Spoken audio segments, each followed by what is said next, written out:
Welcome to part 2 of this Bible study series called The Story of Creation. I am your host, Carrie Ann Greenland, and with me, I have my husband, Carol Greenland. In an attempt to keep our videos short, not all Bible texts quoted will be read, so we encourage you to pause the video and find the verses mentioned so that you can read them and have a good understanding as we move along. In this presentation, we will continue to dissect Genesis 1:1-5. If you haven't already watched video 1, it is strongly recommended that you do so before continuing with this video. Some of the definitions, terms, and arguments mentioned in this video may seem confusing unless you are equipped with the foundational information mentioned in video 1. So, once again, to prevent any possible confusion, we strongly advise that you watch video 1 before proceeding. To begin properly, let's do a brief recap. In the previous video, we read Genesis 1:1-2 and mentioned some things that were present before the earth was created. We said these things were darkness, the deep, and water. We also amplified the miraculous thing that God did, that of placing light and darkness in the same space. Now, we'll go on to question and probe the scriptures about these things which were mentioned so that we can glean precious truth. To glean precious truth from Scripture, it is important to question what you read. But what are the questions that we can ask? The first 3 questions that pop up in my head are: 1. Where did these objects that predate creation come from? 2. Why were they created? And 3. What are these items symbolic of?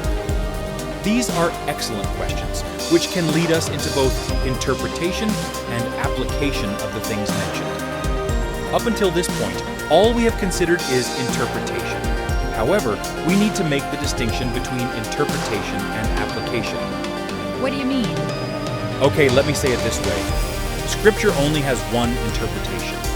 What this means is that when it was originally recorded, it had only one meaning to the writer. However, Scripture has unlimited applications. You use the same words to explain the definitions. I'm still not clear. Okay, let me give you an example. In Genesis 3:15, the Scripture mentions that I will put enmity between thee and the woman. The only interpretation of woman there in that verse is Eve, as the text was speaking directly about her and to her. However, we are told that the representative of a church in prophecy is a woman. You can confirm this by reading Ephesians 5:22-33. The woman representing a church is what we refer to as an application. As a result of this application, most Christians accept that Genesis 3:15 is a messianic prophecy about the fate of the church and Satan. Okay, now I understand. The woman in the verse is Eve. However, the application of the woman in the verse is the church.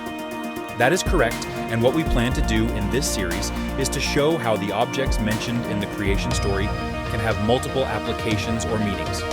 As stated before, it is by asking the Scripture questions that we will be able to make inferences, applications. Please note that application does not change interpretation.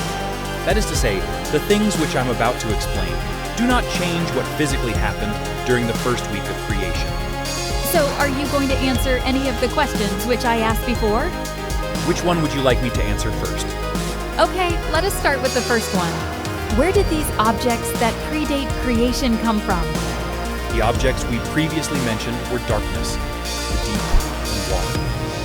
I will deal with water in great detail as a part of the study of day 2 of this series, so I'm going to skip that one for now. However, let us look closely at darkness and the deep. So, where did darkness come from, you ask? Well, we find our answer to this question in Isaiah 45:7. Care to read it for me? Isaiah 45:7. I form the light and create darkness. I make peace and create evil. I, the Lord, do all these things. So the answer to your question is quite simple. God made the physical darkness. Please understand that anything that was made, God was the one that made it. We find further confirmation of this in John 1:3. John 1:3. All things were made by him, and without him was not anything made that was made. 2 more scriptures that confirm this are Colossians 1:16 Revelation 4:11. Okay, I get that, but apart from the reason that God wanted to, can we say that the darkness had a function? Well, we are told in 2 Peter 2:4 and Jude 6 that the angels that sinned were placed under the chain of darkness. Jude 6. And the angels which kept not their first estate, but left their own habitation, he hath reserved in everlasting chains under darkness, unto the judgment of the great day. It seems to me that darkness was a part of the system which formed the prison for the devil and his angels, and they were placed there before the creation of this world. This is also confirmation of the fact that the war in heaven happened before man was created. Sometimes there can be debate about this fact. So this explains why the darkness predated the earth. This is some deep stuff. This leads me to my next question. What is that? The Bible tells us that darkness was upon the face of the deep. From this, I understand that the darkness was confined to the space referred to as the deep. However, what was the purpose of the deep? If you use the Strong's Concordance to look up the meaning for the Hebrew word translated deep here, we see the word abyss. This is the same word used in Revelation 21 through 3. However, it is translated as bottomless pit there. When the enemy waged war in heaven, he was thrown into the deep, the abyss or the bottomless pit, and chained by darkness. We are told that after the earth was created, the devil was triumphant over man in the garden. This victory released the devil from his prison, and he gained temporary access to all the things that man had access to, including the meetings in heaven. When the earth is silenced after the second coming of Christ, Satan and his angels will once again experience the deep for 1,000 years, just like they did before creation. I know I kind of alluded to it already, but I'm going to ask a question, just for emphasis. What's your question? After the war in heaven, Revelation 12:8 says that there was no longer a place found in heaven for the devil and his angels. If the earth did not yet exist, where were these angels placed? According to verse 9, he was cast down to the earth. But we just established that he was cast out before the earth existed. So where then was the devil and his angels placed? Let me explain it this way. There is no space that exists that is not a part of heaven. So if God was going to cast the devil out of heaven, he had to prepare a special place for him. This special place was called the deep. After creating the deep, God then covered it with darkness.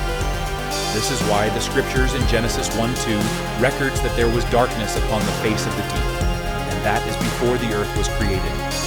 I don't understand. If the devil is in the deep, why would he need to be cast down to the earth? Understand that the devil was confined to darkness and the deep, but this was the very space in which the earth was placed. As a result, the devil had access to the earth. However, it was not until Adam had sinned that the devil gained dominion over the earth and regained partial access to heaven. That is to say, when he took Adam's place in the meetings which were held in heaven. Satan stole from Adam the title of representative of the earth and plunged this earth into darkness. Consequently, he was released from the abyss. You said the devil took the place of Adam in the meetings in heaven. Can you explain this?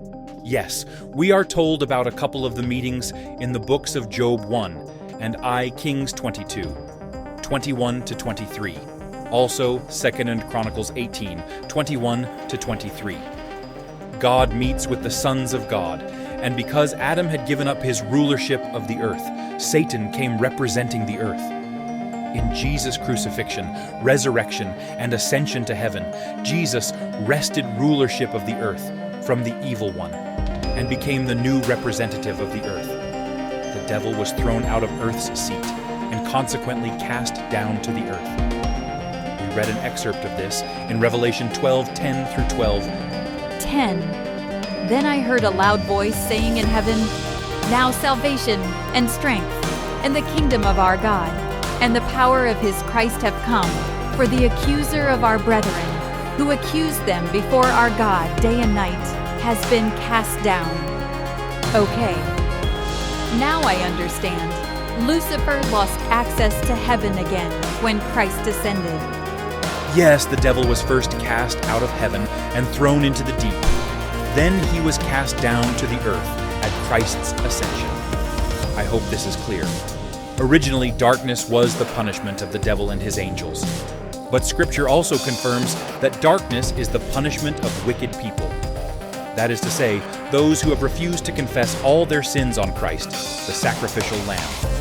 We read this in Matthew 25:30 and Matthew 8:12. Will you read these for me? Matthew 25:30. And cast ye the unprofitable servant into outer darkness. There shall be weeping and gnashing of teeth. Matthew 8:12. But the children of the kingdom shall be cast out into outer darkness. There shall be weeping and gnashing of teeth. There is a lot more which could be said about the application of darkness, but I think we would exceed our time constraints if we were to continue. Oh wow, you are right. Where did the time go? Okay, we have come to the end of part 2 in the Creation Story series. We invite you to drop down your comments and questions below. If you like this video and would like to complete the series, please click on the link to be taken to part 3. You can also click on the Amazon link below to purchase the book so that you can read through the entire series, if you so desire. Don't forget to click the notification button and subscribe so that you can be notified as soon as the other videos are posted.